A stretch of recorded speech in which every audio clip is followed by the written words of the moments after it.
देश ऐं समाजी प्रगति में जेके ॾींदा भविष्य में योगदान, उन्हनि होशियार विद्यार्थियुनि जो कयो वियो मान सम्मान। इंदौर मां आयो आहे हाल अहवाल। मध्य प्रदेश विधानसभा में हिकी चूंडियल सिंधी विधायक एमएलए श्री अशोक रोहानी जे मुख्य आतिथ्य में 23 फरवरी आतवार जे ॾींहुं इंदौर जे लाड़काना धर्मशाला में आयोजित कयो वियो पूज्य लाड़काना जिला पंचायत पारां होनहार प्रतिभावान विद्यार्थियुनि, आदर्श माताउनि ऐं वरिष्ठ समाजजन जो सम्मान समारोह जो शुभ आरंभ इष्ट देवता भगवान झूलेलाल जी मूर्तिअ ते ज्योति ॿारे कयो वियो। इन खां पोइ श्री अशोक रोहानी जी जो स्वागत कयो पंचायत सरपंच श्री गुलाब ठाकुर, अध्यक्ष श्री मोहनलाल मोटवानी, सेक्रेटरी नरेश कुंदनानी सां गॾोगॾु रामचंद मंगलानी जी। प्रोग्राम जो संचालन संयुक्त रूप सां कयो श्री इंद्रलाल शर्मा, किशोर लाल चंदानी ऐं सुंदरदास कुकरेजा। कार्यक्रम में खास मेहमान के तौर ते नींद ॾिनी वई हुई इंदौर डेवलपमेंट अथॉरिटी के अध्यक्ष श्री शंकर लालवानी जी के। इन मौके ते सदस्यन जी डायरेक्टरी जो पिण विमोचन किया वियो। विशेष रूप से ॿिया सिंधी भाउर ऐं भेनर हिन रीत हुआ। विजय मालानी, पार्षद जवाहर मंगनानी, ईश्वर जामनानी, द्रौपदी रिजवानी, प्रताप आहूजा, राजेंद्र सचदेव जी ऐं ॿिया उपस्थित वरिष्ठ जन। खबर ते नजर हुई राजेंद्र ऐं विजय सचदेव जी। हर महीने थिए थी हिकु सुहिणी गॾिजाणी, अचो त ॾिसूं इहा सीनियर सिटीजन जी कहाणी। बैंड्रा मुंबई मां कार्यक्रम जो हाल अहवाल ॾेई रही आहे चंदा वीरानी। जिंदगी भर घर परिवार समाज या ॿियनि लाइ जीअण वारो इंसान हिकु ॾींहुं अहिड़े मुक़ाम ते थो पहुचे जिते खेसि इहे थो लॻे त हाणे बस उमिरि जे उन पड़ाव ते यानी 60 सालनि ताईं पहुचंदे हू सीनियर सिटीज़न थो सॾाए ऐं चाहे थो कुझु आराम। अॼु घणियूं ई अहिड़ियूं सामाजिक संस्थाऊं खुली वयूं आहिनि जे सीनियर सिटीज़न जो ख़्यालु रखनि थियूं। हर महीने उन्हनि खे हिकु हंधि इकठो करे गीत संगीत द्वारा विंदराए या ॼाण ॾींदड़ डॉक्टरनि खे घुराए, योगा जा टीचर घुराए, ब्रह्म कुमारी जो ज्ञान ॾियारे ऐं ॿाहिरि पिकनिक ते वठी वञनि थियूं। घर खां परे हिकु घर अहिड़ो ई माहौल हू पाए ख़ुशि था थियनि। अरे हा, यादि आयो कामनी भटीजा जी सीनियर सिटीज़न जी संस्था जिन में आहिनि खार बांद्रा जा घणा ई सीनियर सिटीज़न। तव्हांखे ॿुधायां त सिंधु दर्शन जे ॿिनि कलाकारनि संजय ऐं अरुण खे घुराए संदन खिल चर्चे सां कॉमेडी एक्ट खे ॿुधंदे सभई एॾो ख़ुशि थिया जो पुछो ई न। तुम कर दुनिया के हैं लाख धर्म पर अपना एक करम। चरा जोर करम बाबूजी, बड़ा मजेदार चना जोर गरम। मिस्टर कुकरेजा, आपको बीच में बोलने की संस्था जे ॿिनि मेंबरनि गीत बि गाया, जंहिंमें हुई दुरू वाधवानी ऐं बंसी। संदन गीतनि खे बि संस्था ॾाढो पसंदि कयो ऐं जिन सीनियर सिटीज़न जा उन महीने में जन्म जा ॾींहं हुआ उन्हनि खे सूखड़ियूं पिण ॾिनियूं वयूं। अरे लज़ीज़ क़दनि सां हिन प्रोग्राम जी जो समाप्ति थी त उहो न विसरंदड़ प्रोग्राम हो सिंधु दर्शन जे कलाकारनि जो। ख़बर ते नज़र हुई सिंधु दर्शन जे चंदा वीरानीअ जी।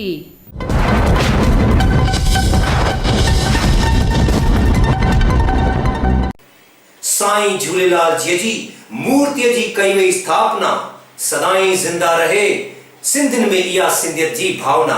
हलो था अहमदाबाद में झूलण जा सुहिणा नज़ारा ॾिसण लाइ।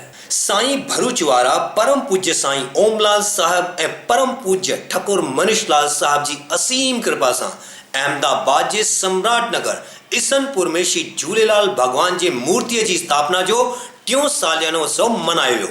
प्रोग्राम की शुरुआत झूलण साईं जी तस्वीर अॻियां ज्योत जगमगाईंदे कई वई। बैद में बहिराणे साहब जी गीत संगीत सां ऐं छेज हणंदे मनोरंजन करायो वियो।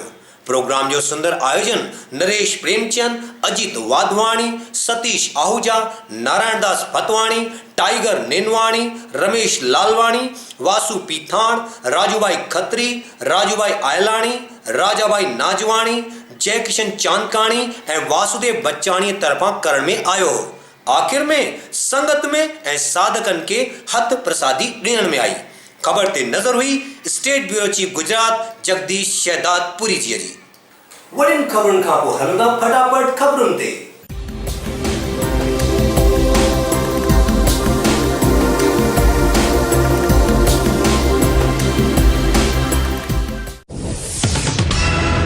गायक ऐं संगीतकार पंकज जेसवानी जी के HRD मिनिस्ट्री भारत सरकार में कल्चरल कमेटी जो चेयरमैन ठाहियो वियो आहे। इहो निर्णय HRD मिनिस्ट्री जी हिकु यूनिट NCPSL यानी national council of promotion of Sindhi language जी एग्जीक्यूटिव बोर्ड मीटिंग में वरितो वियो। साईं झूलेलाल सेवा संस्थान बिलासपुर पारां पहली बार साईं झूलेलाल जन्मोत्सव सप्ताह जो आयोजन 23 मार्च का 29 मार्च तक कयो वियो, जंहिंमें श्री वरुण देव यज्ञ, साईं झूलेलाल जी आरती, भंडारो, भजन, कुंवारी कन्या पूजन ऐं प्रसाद वितरण आदि कार्यक्रम थिया। कार्यक्रम के सफल बनाने में सिंधी समाजी वार्ड पंचायतन जो सहयोग रहो। खबर ते नजर हुई विजय दुसेजा जी। सिंधी एसोसिएशन जोधपुर पारा होली स्नेह मिलन समारोह सरदारपुरा शहीद हेमू कालानी चौराहे के पासे में स्थित सिंधु भवन में मनायो वियो। खबर ते नजर हुई जोधपुर जे जेठालाल लालवानी जी। भाई बलराम जी जो सत्संग समारोह जबड़ा पारा सरकंडा छत्तीसगढ़ में संपन्न कियो, जंहिंमें वॾी तादाद में भक्तन लाभ वरितो। सत्संग खां पोइ भंडारे जी व्यवस्था कई वई हुई। खबर ते नजर हुई बिलासपुर जे विजय दुसेजा जी। बाबा जीवतराम उदासी वर्षी उत्सव ॾाढे धाम धूम सां मनायो वियो जोधपुर में। खबर ते नजर हुई जोधपुर जे जेठालाल लालवानी जी। 16 मार्च 2014 ते बीजेपी सिंधी सेल मुंबई जो गठन कियो। श्री LK अडवाणी जी जे आशीर्वाद ऐं मौजूदगी में जंहिंजी इंस्टॉलेशन खां पोइ पहली मीटिंग थी साइन मुंबई में। बीजेपी सिंधी सेल मुंबई जे अध्यक्ष श्री हीरू ठरियाणी जी जे नेतृत्व में, जंहिंमें अचण वारी लोकसभा जे चुनाव 2014 में मुंबई जा सिंधी कीअं बीजेपी ऐं उन जी सहयोगी पार्टियुनि जे उम्मीदवारनि खे जिताइण लाइ सहयोग ॾींदा, इन ते चर्चा थी, जंहिंमें मुंबई बीजेपी जा सेक्रेटरी श्री अजीत मनियाल, रश्मि मीरचंदानी, प्रोटोकॉल सेक्रेटरी मुंबई अनिल चंदानी ऐं मुंबई बीजेपी सिंधी सेल जा पदाधिकारी ऐं ॿिया कार्यकर्ता शामिल थिया। खबर ते नजर हुई सिंधु दर्शन टीम जी। फटाफट खबरनि खां पोइ हलूं था अचण वारे ॾींहनि में थियण वारियूं खबरुनि ते, यानी हलचल खबरुनि ते। यूनाइटेड सिंधी फोरम ट्रस्ट जी प्रेसिडेंट दादी पुष्पा अडवाणी पारां सिंधी ॿोली दिवस 10 अप्रैल ते Sindhi dance drama Jijal Sindh part 2 जो प्रोग्राम सोनू चौधरी ऐं ग्रुप जो रखियो वियो आहे मुंबई जे नेशनल कॉलेज ऑडिटोरियम में। पासेस कनेक्ट कयो माता रामप्यारी दरबार खार मुंबई मां।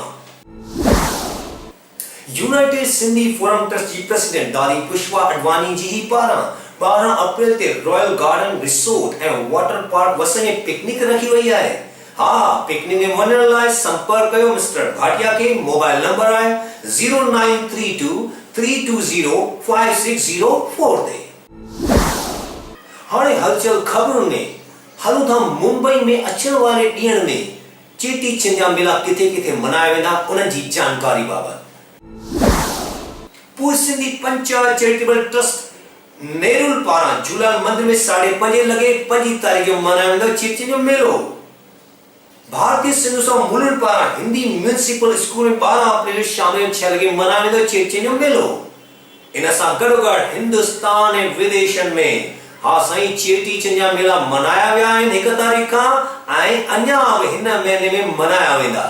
त इन तरीक़े जो हाल अहवाल हो वॾियुनि खबरुनि जो, फटाफट खबरुनि जो ऐं हलचल खबरुनि जो खबर जी नज़र में। हाणे मां मुकेश अडवाणी तव्हां खां वठां थो इजाज़त ऐं हलूं था अॻिते प्रोग्राम जे ईंदड़ सेगमेंट सिंधीअ जो सवाल में, जेको खणी पई अचे कृतिका पंजाबी। मूंखे ॾियो इजाज़त। जय झूलेलाल। सिंधियत जो सवाल। सिंधी अबाणी बोली मिठड़ी अबाणी बोली सिंधु दर्शन में आए ही सिंधियत जो सवाल। तो ॾिसंदासीं गुज़िरियल हफ़्ते जो सवाल सही जवाब ऐं विनर्स। गुज़िरियल हफ़्ते जो सवाल हो त हिन साल 1 अप्रैल असांजे इष्ट देव भगवान झूलेलाल जी जे जनम ॾींहुं यानी चेटी चंड खां कहिड़ो विक्रम संवत शुरू थी रहियो आहे। सही ऑप्शन हो बी विक्रम संवत 2071 ऐं सही जवाब ॾियण वारनि मां इनाम खटण वारा आहिनि श्री दयाराम लुंडवानी नवसारी गुजरात, श्री सुशील शिवानी उल्हासनगर महाराष्ट्र। तव्हां सभिनी विनर्स खे लख लख छा करोड़ वाधायूं हुजनि।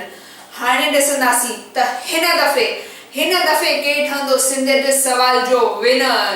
हुन लाइ तव्हांखे ॾिसणो पवंदो ही, ध्यान सां ॾिसजो छो त हिन मां ई पुछियो वेंदो हिन दफ़े जो सिंधियत जो सवाल जेको पुछंदा हीरो जी। श्री राजेंद्र सचदेव इंदौर पारां जानकारी ऐं उन्ही जानकारी ते आधारित पुछंदासीं सवाल। ख़बर अथव त 1967 जे अप्रैल जे महीने में भारत देश जे संविधान में असांजी सिंधी मिठड़ी ॿोली यानी भाषा खे मिली हुई मान्यता। अप्रैल जे महीने उन तारीख़ ते सॼे भारत वर्ष में सिंधी मनाईंदा आहिनि सिंधी भाषा दिवस। जिए सिंधी ॿोली मिठड़ी जिए सिंधी ॿोली, निर्मल सिंधी माउॾीअ शन सिंधीअ में लोली। जिए सिंधी ॿोली मिठड़ी जिए सिंधी ॿोली।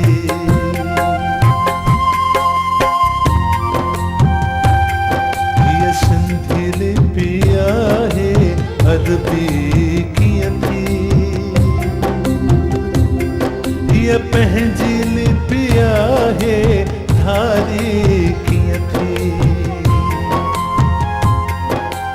अरबीअ में अखर सिर्फ़ 28 आहिनि, पोइ 52 अखरी हीअ अरबी कीअं थी।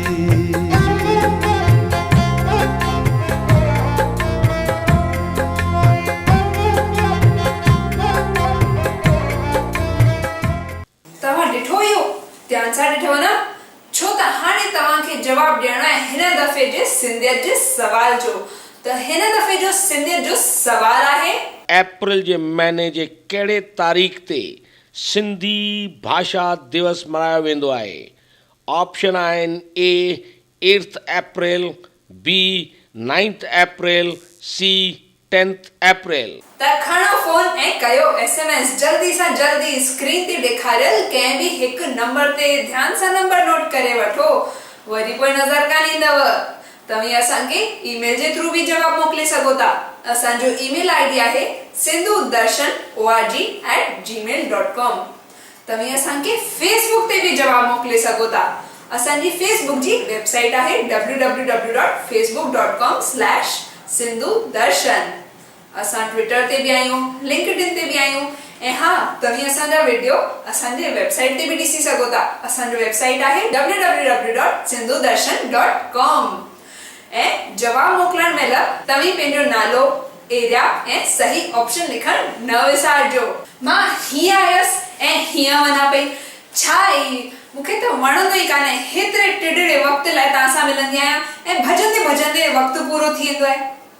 छा कजे, वञणो पवंदो, न त हीअं ई बैकअप थी वेंदो, लाइट ऑफ थी वेंदी, मूंखे अंधेरे में डपु लॻंदो आहे। मां अञा थी। जय झूलेलाल। जिए सिंधी ॿोली मिठड़ी जिए सिंधी ॿोली, निर्मल सिंधी माउॾीअ शन सिंधीअ में लोली। जिए सिंधी ॿोली मिठड़ी जिए सिंधी ॿोली।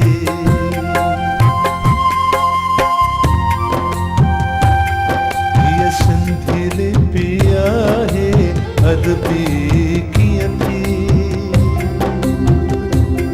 हीअ पंहिंजी लिपि आहे धारी कीअं थी।